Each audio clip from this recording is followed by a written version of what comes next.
Hello everyone, welcome to my YouTube channel pharma researcher.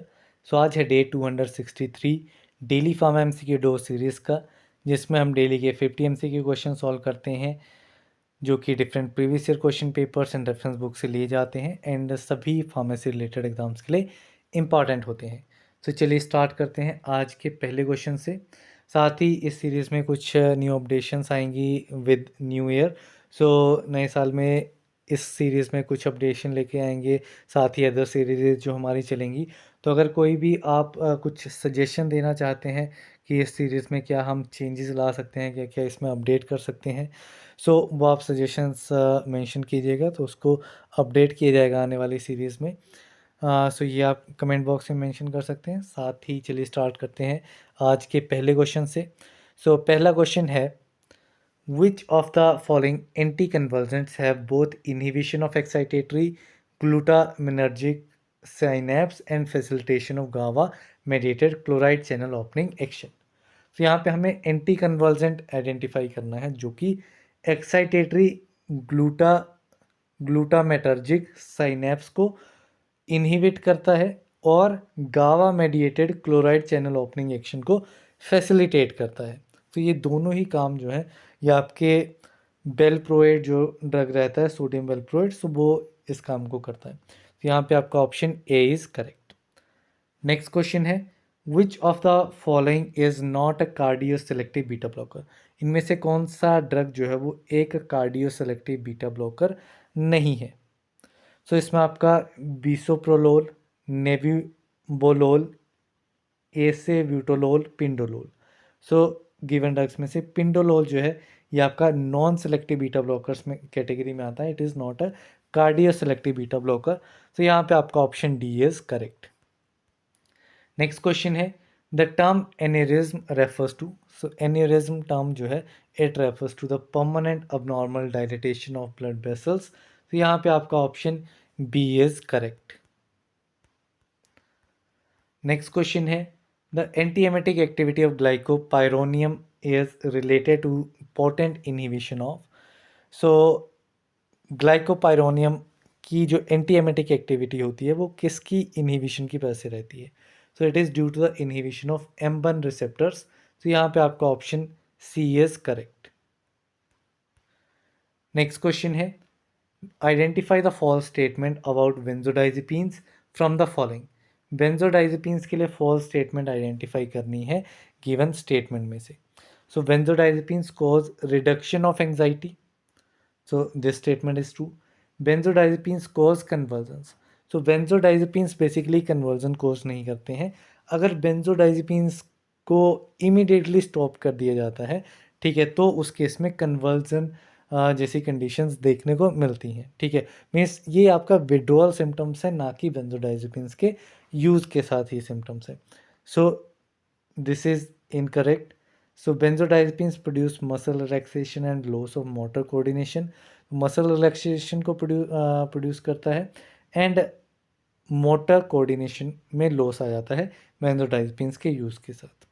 बेंजोडाइजपिन्स are useful in insomnia, insomnia condition में ये useful रहते हैं। तो इसमें इनकरेक्ट स्टेटमेंट आपकी option number B. Next question है, which of the following 5 alpha reductase inhibitor? 5 alpha reductase inhibitor drug है finasteride. So option C is correct. Next question है, several different chemicals released by microbes and inflamed tissues attract phagocytes, this phenomena is called? तो बहुत सारे different chemicals हैं, chemicals जो कि release होते हैं माइक्रोब्स के थ्रू एंड इन्फ्लेम्ड टिश्यूज जो हैं वो अट्रैक्ट करते हैं फेगोसाइट्स को, एंड इस फिनोमेना को क्या कहा जाता है? So this phenomena is known as chemotaxis. So option C यहाँ पे करेक्ट आंसर रहेगा। नेक्स्ट क्वेश्चन है, हिमेटोक्रेट 65% to 70% इंडिकेट्स? तो हिमेटोक्रेट 65 to 70% कंसनट्रेशन में आपका इंडिकेट करता है the person has hypoxia. So यहाँ पे आपका option C is correct. Next question है, the adverse reaction associated with beta 2 agonist administered by inhalation of nebulization in the management of asthma does not include.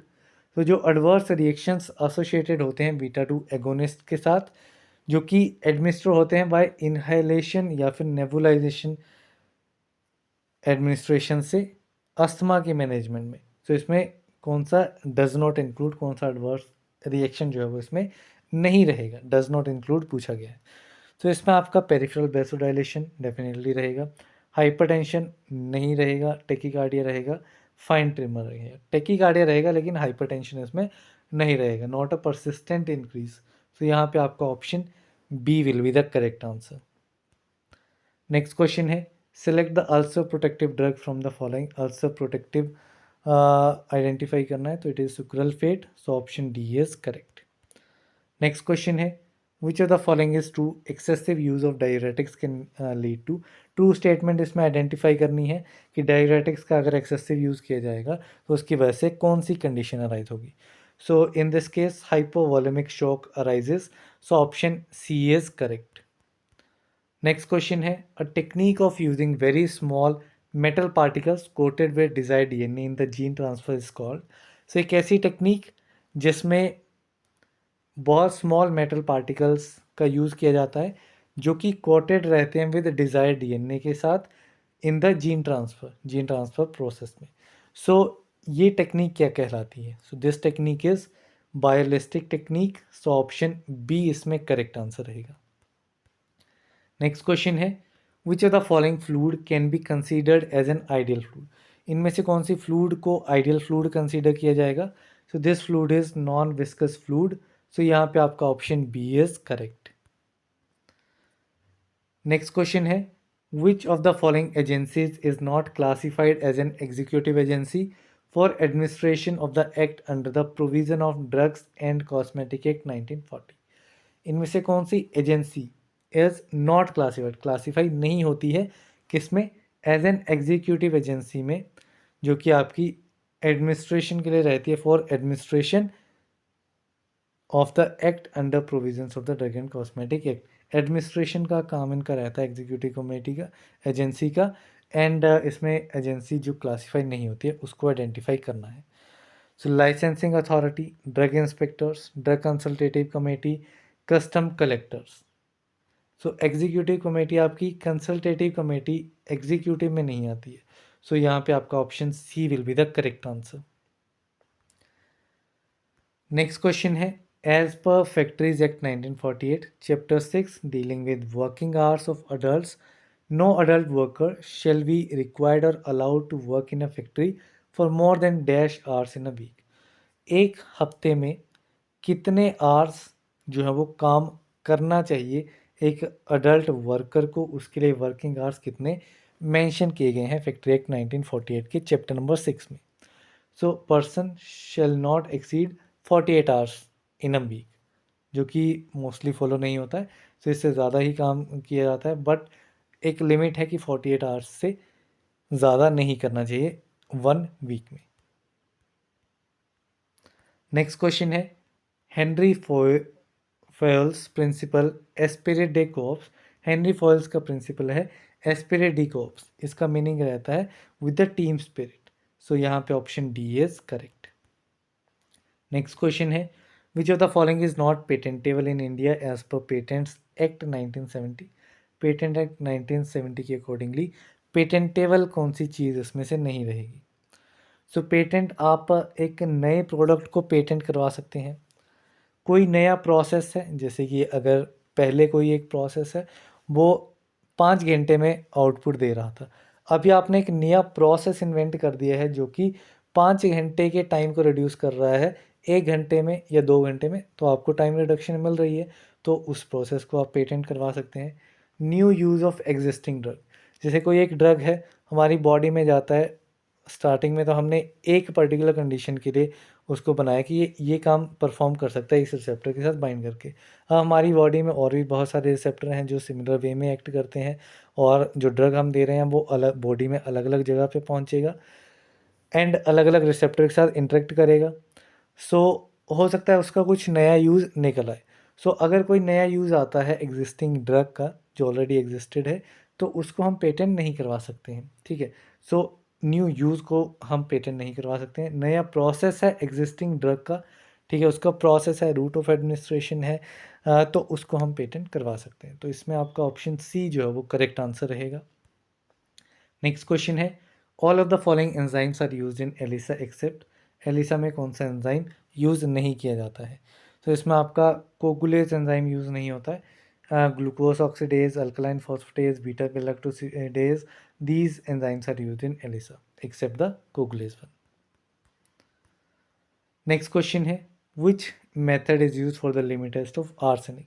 Arsenic के limit test में कौन सा method use होता है? Mostly asked question from the limit test. तो इसमें आपका गुडजेट method जो है वो आर्सेनिक के लिमिट टेस्ट के लिए मेथड रहता है। नेक्स्ट क्वेश्चन है, what software programs is use to determine the Verloop steric parameter in QSER? Qualitative structure activity relationship में वर्लूप स्टीयरिक पैरामीटर को डिटरमाइन करने के लिए सॉफ्टवेयर प्रोग्राम कौन सा है? तो इसमें आपका कैमड्रो, आपका ये स्ट्रक्चर, इसमें आप स्ट्रक्चर भी ड्रॉ कर सकते हैं, डिफरेंट पैरामीटर्स को चेक कर सकते हैं, ठीक है। आप बेसिक NMR भी फाइंड आउट कर सकते हैं, क्या किस टाइप की पीक्स NMR में आपको देखने को मिलेंगी। वो काफ़ी चीज़ें आप सॉफ्टवेयर के थ्रू जो है वो इससे डिराइव कर सकते हैं। और भी काफ़ी सारी चीज़ें अगर आप कैमड्रो देखेंगे तो उसमें आपको काफ़ी सारे फंक्शंस देखने को मिलेंगे। नेक्स्ट क्वेश्चन है, the oral oligosaccharide hypoglycaemic agent which is administered at the start of meal is. तो कौन सा ओरल ओलिगोसेक्राइड हाइपोग्लाइसेमिक एजेंट है जिसको मील के स्टार्ट पे दिया जाता है, एडमिनिस्टर किया जाता है? So this drug is acarbose. So यहाँ पे आपका option C is correct. Next question है, which functional group is crucial for anti malarial activity of artemisinin? Artemisinin में आपका एक ग्रुप रहता है, पेरोक्साइड ब्रिज इसमें रहता है। तो ये पेरोक्साइड ब्रिज जो है वो एंटी मलेरियल एक्टिविटी के लिए काफ़ी इंपॉर्टेंट, क्रूशियल रहता है। नेक्स्ट क्वेश्चन है, select the drug which exhibits dual alpha and beta adrenergic receptor antagonist activity. ऐसा ड्रग हमें आइडेंटिफाई करना है जो कि alpha and beta adrenergic receptor को एगोनाइज करता है, ठीक है, एगोनिस्ट है। So this drug is dobutamine. So यहाँ पे option D is correct. Next question है, in universal indicators a pH of 7 is shown with. So universal indicator में अगर pH 7 है सो वो शो होता है आपका ग्रीन कलर के साथ में। सो यहाँ पे आपका option B is correct. Next question है, anthracene is isomeric with. So anthracene जो है वो किस ड्रग के साथ आइसोमेरिक है? So it is isomeric with phenanthrene. So यहाँ पे आपका option A will be the correct answer. Anthracene दोनों, एंथ्रासीन एंड फिनेंथ्रीन दोनों में ही आपकी 3 बेंजीन रिंग फ्यूज रहती हैं। एंथ्रासीन में आपकी तीनों बेंजीन रिंग जो है वो आपकी अलाइन रहेंगी इस तरीके से, ठीक है। यहाँ पे आपकी सेचुरेशन हो जाएगी, ठीक है। ये आपका एंथ्रासीन हो गया। अभी अगर मैं इस थर्ड रिंग को यहाँ पे प्लेस कर दूँ, इसको यहाँ से हटा दूँ एंड यहाँ पे सेचुरेशन कर दें, सो ये वाली अगर मैं इसको हटा दूँ, ये वाली हट गई एंड ये वाली 3 बेंजीन रिंग है तो ये आपकी हो गई phenanthrene ring. Then next question है, the molecular formula of phenanthrene is. Phenanthrene का मॉलिक्यूलर फार्मूला क्या है? सिंपली आप स्ट्रक्चर ड्रॉ कीजिए, ठीक है। ये आपका स्ट्रक्चर आ गया, सेचुरेशन है सारी जगह पे, ठीक है, इस तरीके से। अब यहाँ पे आप number of carbons find out कर लेंगे। 1 2 3 4 5 और 6 यहाँ पे हैं। 1 2 3 और 4 एडिशनल यहाँ पे आ गए, 1 2 3 और 4 एडिशनल यहाँ पे आ गए, 6 4 एंड 4 14। तो ये आपका 14 कार्बन वाला आ जाएगा। हाइड्रोजन कहाँ पे है? अब हाइड्रोजन जो कि किसी भी रिंग के साथ फ्यूज्ड नहीं है, वहाँ पे आप हाइड्रोजन कैलकुलेट करेंगे। सो दोबारा स्ट्रक्चर ड्रॉ करता हूँ, तो यहाँ पे आपका इस टाइप से स्ट्रक्चर आ गया। तो जब आप बेसिकली बेंजीन रिंग को देखते हैं तो बेंजीन रिंग में आपके हर जगह पर एक एक हाइड्रोजन रहता है। यहाँ पे 6 जगह पे हाइड्रोजन रहेगा और कार्बन जो है वो 4 ही बॉन्ड बना सकता है। तो अगर आप यहाँ पे देखेंगे, यहाँ पे एक हाइड्रोजन हाइड्रोजन हाइड्रोजन। अब इस पोजीशन पे हाइड्रोजन नहीं हो सकता क्योंकि ऑलरेडी 4 बॉन्ड बनी हुई हैं, 2 3 4, 2 3 4, यहाँ पे 4 बनी हुई हैं, तो यहाँ पे नहीं हो सकता। जहाँ पे फ्री है यहाँ पे 1 2 2 जगह पे, यहाँ पे 1 2 3 4 यहाँ पे। सो ये डिफरेंट पोजीशन है जहाँ पे आपका हाइड्रोजन रहेगा। तो 4 इस रिंग में, 2 इस रिंग में, 6 होगी, और 4 इस रिंग में 10। तो C14 एंड H10 आपका मॉलिक्यूलर फॉर्मूला इसमें रहेगा। तो यहाँ पे आपका ऑप्शन ए जो है वो करेक्ट आंसर बनेगा। नेक्स्ट क्वेश्चन है, in electrophilic substitution of pyridine, reaction of pyridine and H2O2 hydrogen peroxide in acetic acid leads to the formation of. So electrophilic substitution अगर pyridine की जाएगी, तो जब pyridine को रिएक्ट किया जाएगा हाइड्रोजन peroxide के साथ में इन एसिटिक एसिड सॉल्यूशन में, तो उसमें प्रोडक्ट हमें क्या मिलेगा? Product will be pyridine N oxide. जो आपका pyridine रिंग रहती है उस पर जो नाइट्रोजन रहता है, नाइट्रोजन पे आपका ऑक्सीजन ग्रुप अटैच हो जाएगा, तो it is pyridine N oxide. Next question है, which among the following correctly defines diastereomers. Diastereomers को करेक्टली डिफाइन कौन सा स्टेटमेंट करेगी? So they have same magnitude but different signs of optical rotation, non-superimposable object-mirror relationship. These differ in all physical properties. Separation is very difficult. So ये सारी जो भी physical properties रहती हैं उसमें डायस्टीरियोमर्स जो हैं वो एक दूसरे से डिफर करते हैं। So this will be the correct statement for diastereomers. Next question है, galactose and glucose are. So galactose glucose क्या है? These are the epimers, means similar compounds रहेंगे, सेम इनका मॉलिक्यूलर फार्मूला रहेगा, लेकिन इन सिंगल कार्बन के ऊपर orientation में ये आपके डिफरेंट रहेंगे। नेक्स्ट क्वेश्चन है, which among the following is non essential amino acid. इनमें से नॉन असेंशियल अमाइनो एसिड कौन सा है? So serine is a non essential amino acid. Essential amino acid and non essential amino acid दोनों की आप trick net पे देख सकते हैं, काफ़ी सिंपल ट्रिक्स आपकी दी गई हैं, सो आप उनको स्टडी कर सकते हैं। नेक्स्ट क्वेश्चन है, in Kjeldahl method sample containing nitrogen is digested with. So Kjeldahl method में जो जिस सैंपल में नाइट्रोजन है उसको डाइजेस्ट करने के लिए किस कंपाउंड का यूज़ किया जाता है? तो इसमें आपका कंसनट्रेटेड सल्फ्यूरिक एसिड जो है वो यूज़ होता है। तो यहाँ पे आपका ऑप्शन सी इज करेक्ट।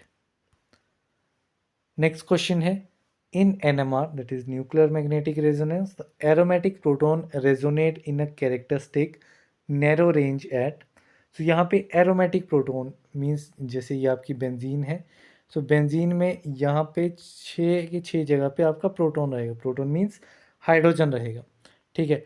तो यहाँ पे जो बेंजीन रिंग एरोमेटिक रिंग रहती है, तो एरोमेटिक रिंग का जो प्रोटॉन रहेगा वो किस रेंज पे लाई करेगा? सो ये आपका अराउंड 6.5 टू 8 की रेंज पे लाई करता है। तो यहाँ पे आपका option A will be the correct answer. अगर नॉर्मल है तो वो आपका 0 से लेकर के 3 रेंज के बीच में रहता है, ठीक है। एग्जैक्ट वैल्यू ये नहीं है 0 टू 3, बट ब्रॉडली अगर मैं बात करूँ तो 0 टू 3 के बीच में रहता है। एंड एरोमेटिक का यहाँ पे बुक्स में 6.5 टू 8 दिया गया है, बट जब आप एक्चुअली कुछ स्पेसिफिक ग्राफ्स देखते हैं तो यहाँ पे ये वैल्यूज़ हायर साइड पे भी चली जाती है, बेस्ड ऑन कि उस प्रोटॉन का नेचर कैसा है, उसका सराउंडिंग कैसी है। तो वो सारी चीज़ें देख करके इसका जो डेल्टा वैल्यू रहती है वो थोड़ी बहुत ऊपर नीचे हो जाती है। नेक्स्ट क्वेश्चन है, materials whose consistency depend on the duration of shear as well as on the rate of shear exhibit. So ऐसे मटीरियल्स जिनकी कंसिस्टेंसी जो है वो शेयर के ड्यूरेशन के ऊपर डिपेंड करती है और शेयर का रेट कितना है उसके ऊपर भी, ठीक है। Duration as well as rate के ऊपर डिपेंड करती है। ये किस टाइप का फिनोमेना एग्जिबिट करते हैं? So these type of materials exhibit thixotropy. So यहाँ पे option B is correct. Next question है, which equation is use to predict the stability of drug product at room temperature from experiment at accelerated temperature. कौन सी equation है जो कि drug product की stability को प्रेडिक्ट करेगी? कहाँ, किस कंडीशन में? रूम टेम्परेचर कंडीशन में, उन एक्सपेरिमेंट्स में जो कि आपके एक्सीलरेटेड टेम्परेचर पे किए जाते हैं। सो ये इक्वेशन आपकी रहती है आरहेनियस इक्वेशन। अगर डिग्रेडेशन के रिलेटेड रहेगी, टेम्परेचर के रिलेटेड रहेगी, स्टेबिलिटी के रिलेटेड रहेगी, तो मोस्टली आपको आरहेनियस इक्वेशन ही ऑप्शंस में चूज़ करना है। नेक्स्ट क्वेश्चन है, role of glutathione in tissues include all except, glutathione का रोल टिश्यूज में कौन सा नहीं रहेगा। So glutathione it participates in decomposition of hydrogen peroxide, hydrogen peroxide की डीकम्पोजिशन में पार्टिसिपेट करता है glutathione. Then participate in activation of methionine, methionine amino acid की एक्टिवेशन में भी पार्टिसिपेट करता है। डिटॉक्सिफिकेशन रिएक्शंस में भी पार्टिसिपेट करता है। Biologically active in oxidise form, oxidise form में बायोलॉजिकली एक्टिव ये नहीं होता है। सो ये स्टेटमेंट इसमें इनकरेक्ट है।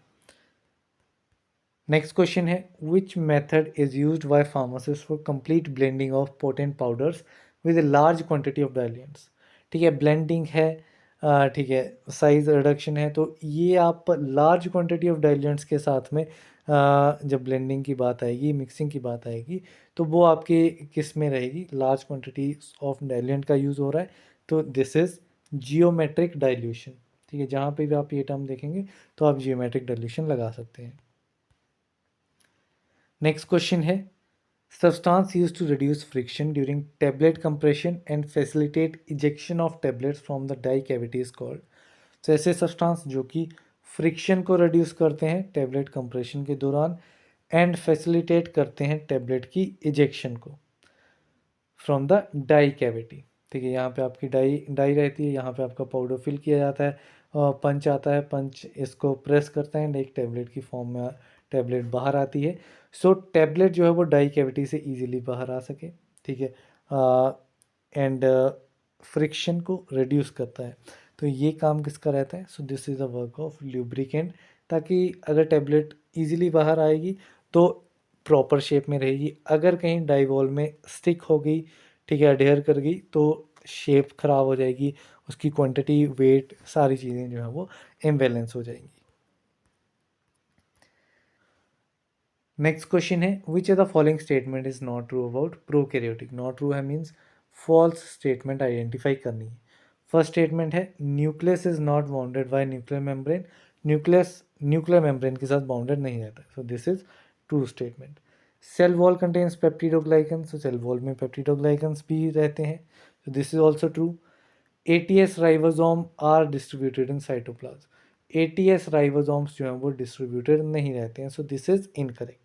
Then it is haploid in nature, this is also true, so incorrect will be option number C. Next question है match the following diseases under column 1 with the respective causative organism under column 2, this is column number 2. so column 1 में क्या दिया गया है, column 1 में disease दिए गए हैं, column 2 में आपके causative organisms दिए गए हैं। सो काफ़ी बार causative organisms पूछे जाते हैं डायरेक्टली, सिंगल causative organism पूछा जाता है, मोस्ट इंपॉर्टेंट रहता है एग्जाम्स के लिए। सो फर्स्ट है आपका क्रिट्जेलफेल्ट ज़ैकोव। सो ये डिजीज़ जो है it is caused by prions, it is caused by prions. Typhus, typhus जो है ये आपका कोज होता है बाय रिकेट्सिया प्रोवाजेकी।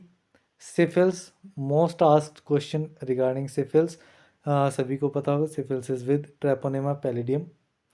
देन आता है आपका प्लेग, प्लेग जो है प्लेग आपका कॉज होता है फ्रॉम द यर्सीनिया पेस्टिस। तो यहाँ पे आपका करेक्ट आंसर क्या रहेगा, बी, सी, डी एंड ए। तो यहाँ पे आप देखेंगे बी, सी, डी एंड ए जो है वो आपका ऑप्शन नंबर सी में दिया गया है, so this is correct. Next question है as the dielectric constant value increases the polarity of the solvent. तो जैसे ही डाइलेक्ट्रिक कांस्टेंट की वैल्यू बढ़ती है सॉल्वेंट की पोलैरिटी में क्या चेंज आता है, तो सॉल्वेंट की पोलैरिटी जो है वो इंक्रीज हो जाती है, so means they are directly proportional, so option B is correct. Next question है the angle of repose is calculated by. So angle of repose जो है इसको कैलकुलेट करने के लिए फॉर्मूला रहता है tan थीटा और tan alpha is equal to height upon radius. So यहाँ पे आपका option D is correct. Next question है स्प्रे ड्राइंग और spray congealing method is generally use to prepare. तो स्प्रे ड्राइंग और स्प्रे कंसीलिंग मेथड जो है ये आपका यूज़ किया जाता है टू प्रिपेयर माइक्रो कैप्सूल्स। तो यहाँ पे आपका option B is correct. Next question है HLV value of tragacanth is, tragacanth की HLV वैल्यू कितनी होती है, सो इट इज़ 13.2, सो यहाँ पे option C is correct. Next question है vials and bottles are regularly not subjected to following test. Vials and bottles जो हैं ये आपकी रेगुलरली किस टेस्ट पे सब्जेक्ट नहीं होती है, ठीक है, कौन सा टेस्ट इनमें परफॉर्म नहीं किया जाता है। Sterility test vials and bottles पे होता है, क्लैरिटी टेस्ट भी होता है, लीकर और चैम्बर टेस्ट इस पे नहीं होता है, ये आपका मेनली एम्प्यूल्स के लिए टेस्ट रहता है। लीकर टेस्ट आपका एम्प्यूल्स के लिए रहता है, मिथाइलिन ब्लू डाई इसमें यूज़ की जाती है 1% कंसनट्रेशन में। देन पायरोजन टेस्ट भी आपका वायल्स एंड बोटल्स के लिए रहता है। सो यहाँ पे आपका ऑप्शन सी जो है वो करेक्ट आंसर रहेगा। नेक्स्ट क्वेश्चन है a material which is insoluble and inert and use in matrix tablet formulation is.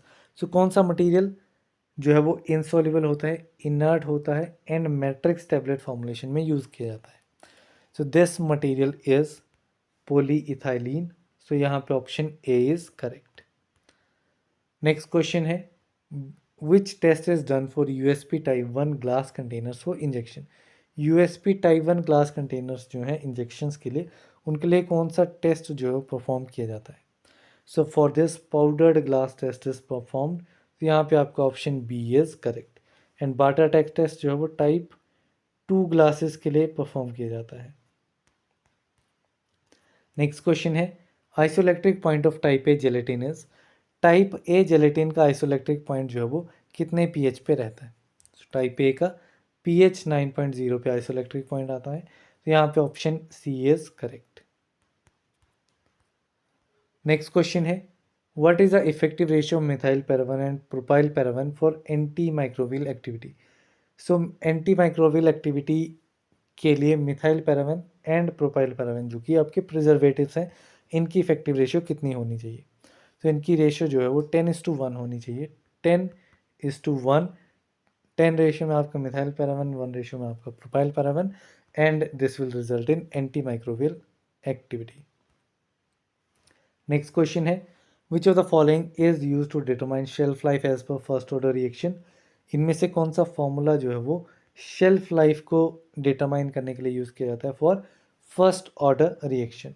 तो ये फॉर्मूला रहता है T90 is equal to 0.104 divided by K. So sometime numerical question इसमें पूछ लिया जाता है, जैसे कि आपको टी हाफ दे दिया जाएगा, ठीक है, टी हाफ दे दिया जाएगा एंड आपको पूछा जाएगा कि शेल्फ लाइफ इसमें कैलकुलेट करो। तो आप शेल्फ लाइफ कैसे कैलकुलेट करोगे। सो आपके पास फॉर्मूला पड़ा हुआ है फर्स्ट ऑर्डर के लिए T90 is equal to 0.104 divided by K. अब टी हाफ आपके पास दिया गया है, तो टी हाफ का अगर आपको फर्स्ट ऑर्डर के लिए फॉर्मूला पता है तो इट इज़ 0.693 डिवाइडेड बाई के, ठीक है। अब टी हाफ आपको दिया गया है, यहाँ से आप के की वैल्यू फाइंड आउट कर लो। के की वैल्यू जो यहाँ पे आएगी फर्स्ट ऑर्डर के लिए वो आप यहाँ पे सब्स्टिट्यूट करो, आप शेल्फ लाइफ कैलकुलेट कर पाएंगे। तो इस टाइप के क्वेश्चंस काफ़ी बार पूछे गए हैं। नेक्स्ट क्वेश्चन है following are endogenous carriers used for targeted drug delivery except. तो कौन से endogenous carriers targeted drug delivery के लिए यूज़ नहीं किए गए हैं। सो फर्स्ट है आपका lipoprotein, this is use. Serum albumin आपका यूज़ होता है, एरिथ्रोसाइट्स आपके यूज़ होते हैं। Micro particulates these are not the endogenous carriers which are use for targeted drug delivery. So यहाँ पे आपका ऑप्शन डी इज करेक्ट। इसी के साथ में 50 MCQ questions are complete. That's all for this video. Thank you very much.